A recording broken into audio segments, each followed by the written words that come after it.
আসসালামু আলাইকুম, আমি doctor Mohammad Shariful Islam, plastic anaesthetic surgeon. আজকে আমরা কথা বলবো হাইড্রা এডেনাইটিস সাপোরেটিভা, অর্থাৎ এটা এক ধরনের লোমকূপ গ্রন্থির একটা ডিজিজ। হাইড্রা এডেনাইটিস সাপোরেটিভা অর্থাৎ হেয়ার ফলিকল যে আছে, হেয়ার ফলিকল এখানে ইনফেকশন হয়, ইনফ্লামেশন হয় এবং আলটিমেটলি একটা গ্রানোমেটাস পজিশনে চলে যায়। এখানে পাস হবে, গন্ধ হবে, এটা রিপিটেড একটা সাইকেল চলতে থাকে। এটাকে বলা হয় হাইড্রা এডেনাইটিস সাপোরেটিভা।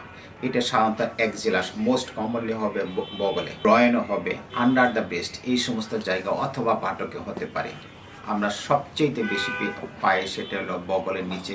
সাধারণত এমনি দেখবেন যে ছোট্ট একটা ফোঁটা, প্রাথমিকভাবে ছোট্ট একটা ফোঁটা হবে, ওখান থেকে একটু একটু করে হলো যে পানির মতো এক ধরনের সিক্রেশন আসতে থাকে।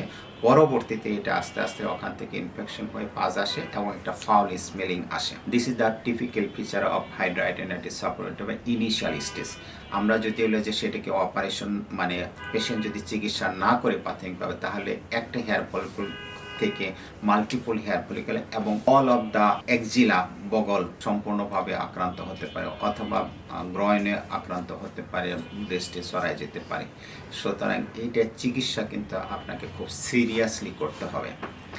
হাইড্রা এডেনাইটিস সাপোরেটিভা সাধারণত কোনো কনজারভেটিভ ট্রিটমেন্টের চিকিৎসায় হয় না। আমাদের কাছে যখন পেশেন্ট আসে তখন আসলে কমপ্লিট এক্সিশন না করলে কখনো হবে না এবং এটা রিকারেন্স রেট, অর্থাৎ একবার করার পরে আবার হওয়ার প্রবণতা খুব বেশি। সুতরাং চিকিৎসা করার ক্ষেত্রে আপনাকে চিন্তা করতে হবে কোথায় করবেন, কার কাছে করবেন এবং কিভাবে করবেন। প্রথম চিকিৎসার ক্ষেত্রে আপনি একজন প্লাস্টিক সার্জনের সাথে আপনি কনসাল্ট করবেন এবং উনি দেখে আপনাকে সাধারণত কিছু পরীক্ষা নিরীক্ষা দিবে, প্রয়োজনে পাস পার কালচার দিবে। আমরা একই সঙ্গে পাস পার কালচার দেখে আমরা ডায়াগনোসিস করতে পারি যে কোন ধরনের জীবাণুতে এটা আক্রান্ত হয়েছে, সেটাও আমরা দেখতে পারি। তো যাই হোক, হলো যে পরীক্ষা নিরীক্ষার এখানে সবচেয়ে ইম্পর্টেন্ট বিষয় হলো যে টাইপ অফ সার্জারি। সাধারণত হলে যে পরীক্ষা নিরীক্ষাটা করা হয় যে আমাদের জেনারেল ফিটনেসের জন্য, not for diagnosis of the disease. কারণ এটা দেখার সাথে সাথে আমাদের ডায়াগনোসিসটা কিন্তু আমরা বলতে পারি যে এটা হাইড্রা এডেনাইটিস সাপোরেটিভা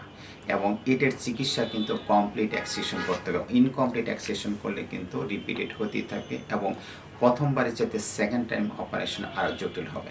হাইড্রা এডেনাইটিস সাপোরেটিভা সম্পূর্ণ অজ্ঞান করে অপারেশনটা করা হয় অথবা এক্সিলের ব্লক দিয়ে অনেক সময় করা হয়। হাইড্রা এডেনাইটিস সাপোরেটিভা কমপ্লিট একভাবে এক্সিশন করতে হবে এবং ওই জায়গাটা অন্য কোনো জায়গা থেকে মাংস নিয়ে এসে আপনাকে ফিল আপ করতে হবে, অর্থাৎ আরেকটা মাংসপিণ্ড বা আমাদের ভাষায় যেটাকে বলি যে ফ্লাফ সার্জারি লাগবে। আমরা সাধারণত এই বগলের পাশ থেকে যে মাংসপিণ্ডটা নিয়ে বগলটাকে নতুন করে তৈরি করে দিই।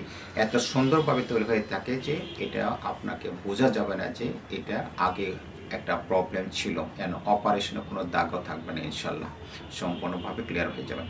তো আমি রিকোয়েস্ট করবো যে হাইড্রা এডেনাইটিস সাপোরেটিভা চিকিৎসা করার ক্ষেত্রে আপনি চিন্তা করবেন অবশ্যই একজন প্লাস্টিক সার্জন দিয়ে করাবেন এবং অবশ্যই একজন অভিজ্ঞ ডাক্তার দিয়ে করাবেন।